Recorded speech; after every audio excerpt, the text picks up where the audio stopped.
Good morning, or are we afternoon now? I am so glad to see so many faces still hanging around because I'm going to address a topic that I don't think has really been discussed much at some of the FDS conferences before.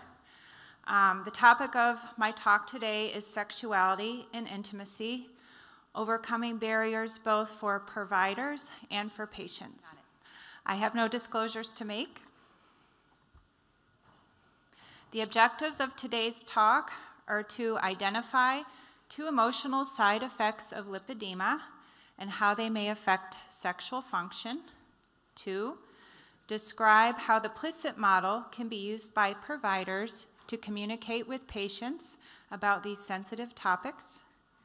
Number 3, list 3 coping strategies to overcome impaired body image and to improve intimacy. So it goes without saying, really, that sexuality and intimacy are absolutely fundamental aspects of the human experience. Sexuality and intimacy really are umbrella terms for many things. They encompass sex, gender identity, roles, sexual orientation, reproduction, and the ability to be intimate. Before we go any further, I think I need to just define a few key terms that we're going to use throughout the talk. Sexual interest is defined as somebody's desire, somebody's drive, somebody's motivation to participate in sex. Sexual self-view includes how a person sees themselves as a sexual being. It includes body image, it includes sexual self-esteem and gender identity. Thirdly, intimacy is really defined by a person's ability to develop and maintain close relationships with others. It also includes the ability to give and receive touch and affection. Sexuality and intimacy are actually influenced by an interplay of many intrinsic and extrinsic factors. So it's just not 1 or 2 or 3 things. We are all influenced by all of these different factors as they relate to our ability to be sexual beings and ability to be intimate with other people. And here's a brief list. I won't read it to you. So I've been thinking about this topic for a while because I work with breast cancer patients. And a lot of my breast cancer patients have gone under surgeries that have really altered their body image, altered the way they feel about themselves. I also work with a large number of lipedema patients. So I've kind of thought about really looking and delving into the literature to see what the research says about lipedema and sexuality, and guess what? I couldn't find anything. So this tells me that this is a topic that really warrants more attention, probably more attention than it's been getting over the recent years. Looking at the research, we do know that women that have lipedema experience higher levels of depression and higher levels of anxiety, which affect quality of life. We also know that women with lipedema report physical limitations as well. So the question is, how does this affect sexuality and our ability to be intimate? What are the implications of the current findings that we have on sexuality? Well, we know, looking at the literature, that depression many times is associated with different types of sexual dysfunction. We also know that anxiety and depression can decrease libido as well. So I take these findings and I think one can infer that when illness or injury or a health condition compromise health and wellness, it makes sense to think that this could impact sexuality and the ability to be intimate as well. I took this quote from a qualitative study that I was reading a few weeks ago because I felt that this is something that I hear a lot from my patients, and I'll just read the quote out loud. "I wish I could get really aroused, but at the same time, I would not have the energy for it. Yes, it affects my life tremendously. My life, our whole life, of course." I hear oftentimes from my patients in the clinic that they avoid hugging, they avoid being intimate with their partner because they're afraid that it's going to provoke more pain symptoms. So I think this is a real issue. I also hear oftentimes from my patients that they just lack that desire, they lack lust, partially because they feel unattractive about the way their bodies look, and they're not sure how to overcome those feelings. These are just a few bullets that I took from a focus group from Lipoedema, UK, that was published in 2018. Many of the women reported sexual intimacy as difficult because they felt self-conscious. On the flip side, it was interesting to note that some of the women indicated that maybe they were too hard on themselves, and perhaps their partner wasn't as critical of them as they were on themselves. So I think that's really something that we need to think about. One woman noted that with the oohs and ahs during sex, her partner wasn't sure if that was because of pain, was it because she was really into the moment and feeling good. So I think this really highlights the need to be very communicative and have open communication with our partners. Some women reported that the lipedema mound above the pubic area made intercourse and penetration difficult.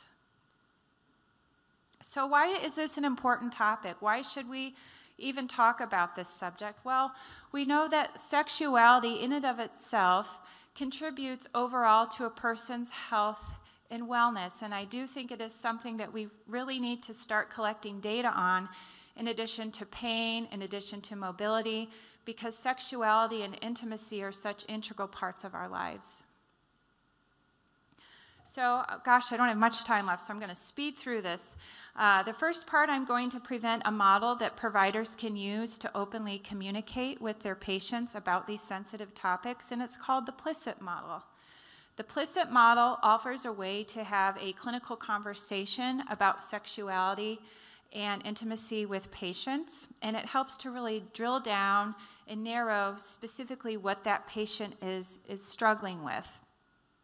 All healthcare providers from all specialties can apply this model, which I think is really helpful. These are the four levels of addressing these issues: permission, limited information, specific suggestions, and intensive therapy. I'm going to skip through some of these. Giving permission. Clients are often unsure if it's appropriate to bring up these topics in conversation, and they don't know how to do it. So I think as providers, we can help use normalizing statements when we're asking about their mobility, we're asking about ADL. We can also include general statements such as, you know, many people that have physical limitations complain of difficulties with sexuality. You know, is this your experience? Just finding ways to open up conversation and dialogue.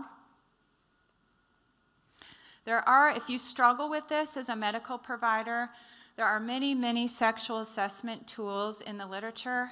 I have a list of 35. This is just a starter, so feel free to email me for those if you'd like.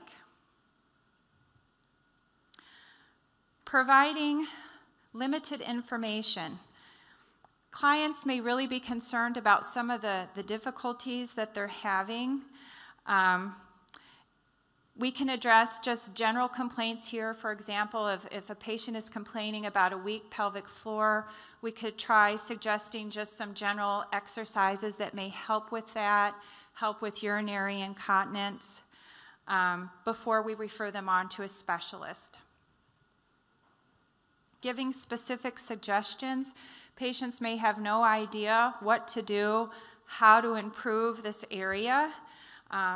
We can also give more specific suggestions here. For example, if a patient is complaining that anxiety is really preventing them from relaxing and the ability to have sex with their partner, we could just give simple suggestions at this level about ways to reduce anxiety, such as meditation, exercise, deep breathing.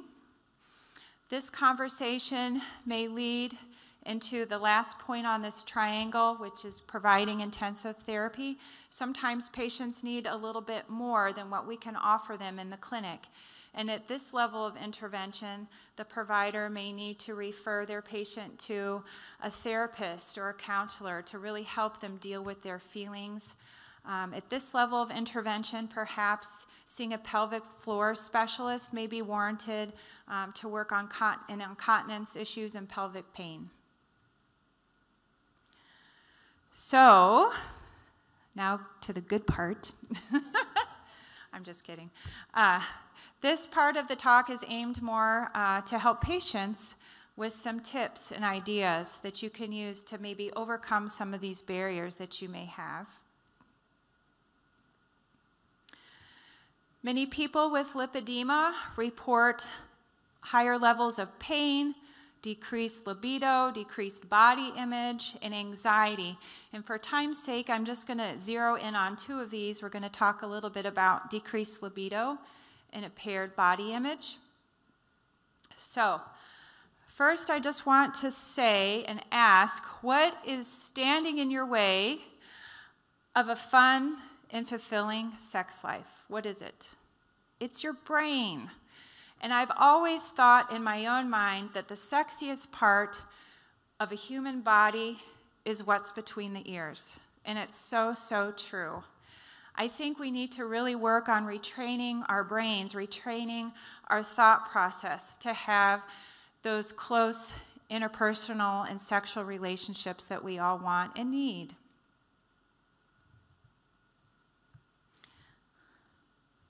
First and foremost, the first relationship starts with who? With ourselves. And I keep hearing this over and over throughout the conference. The first relationship starts with self. And if our relationship with ourselves is off, all of our other relationships are going to be off as well, whether they're romantic or platonic. You need to decide, we all need to decide that we're worth loving, because we all are. You need to release some of those lies and destructive thinking, thoughts that you have about yourself, ourselves. Loving yourself is a gift that only you can give to you. So it's really important that we work on loving ourselves, self-acceptance. It's also important to get to know your own body on an intimate level. You need to feel what it feels like to experience pleasure for pleasure's sake.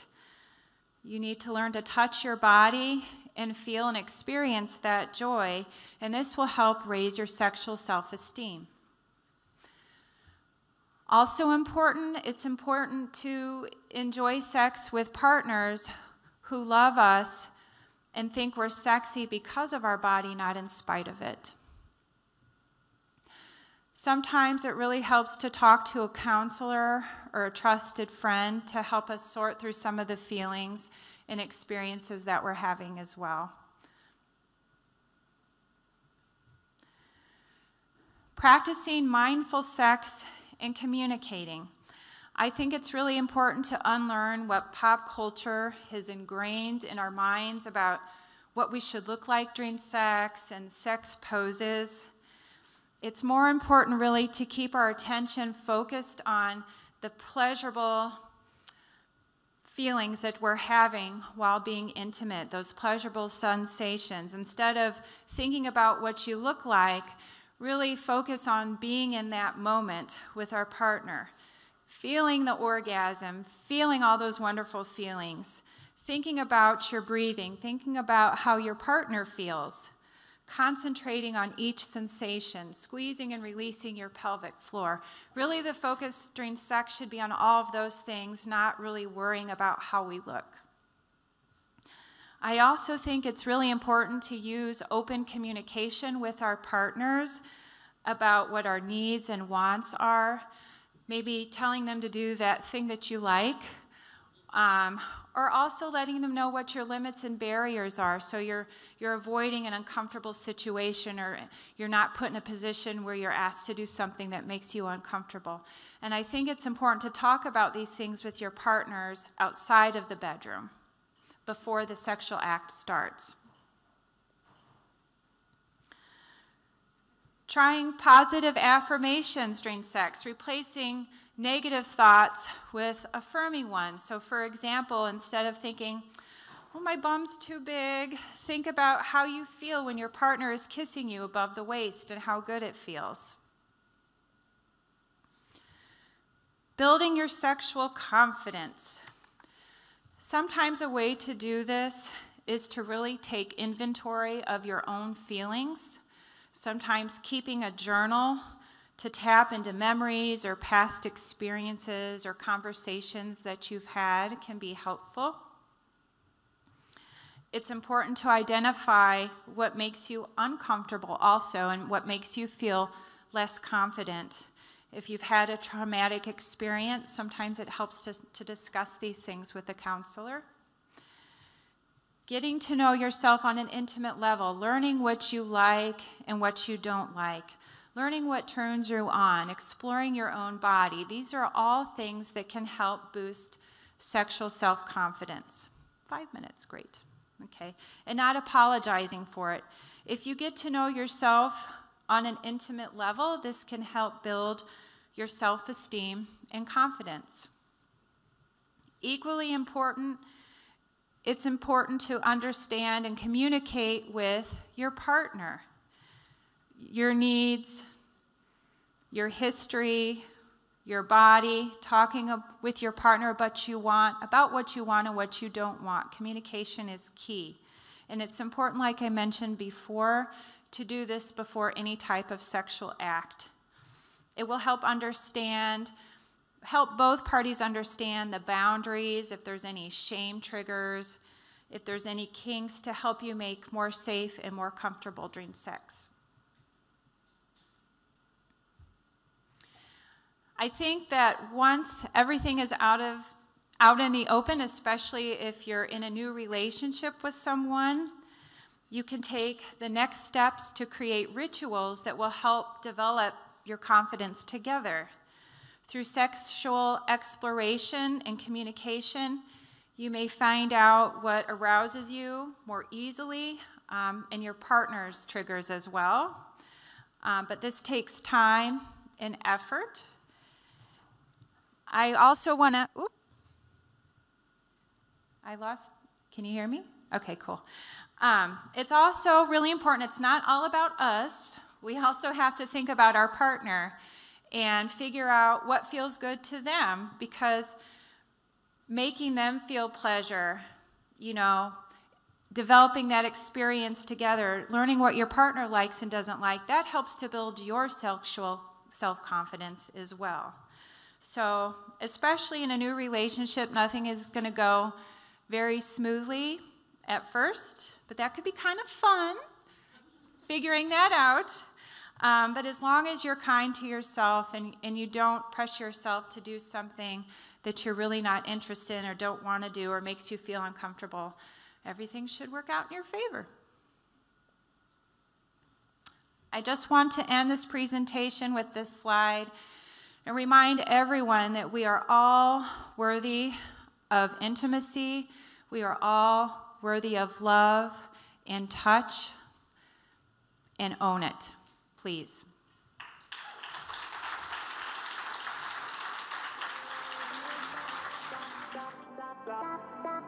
I just wanna love you.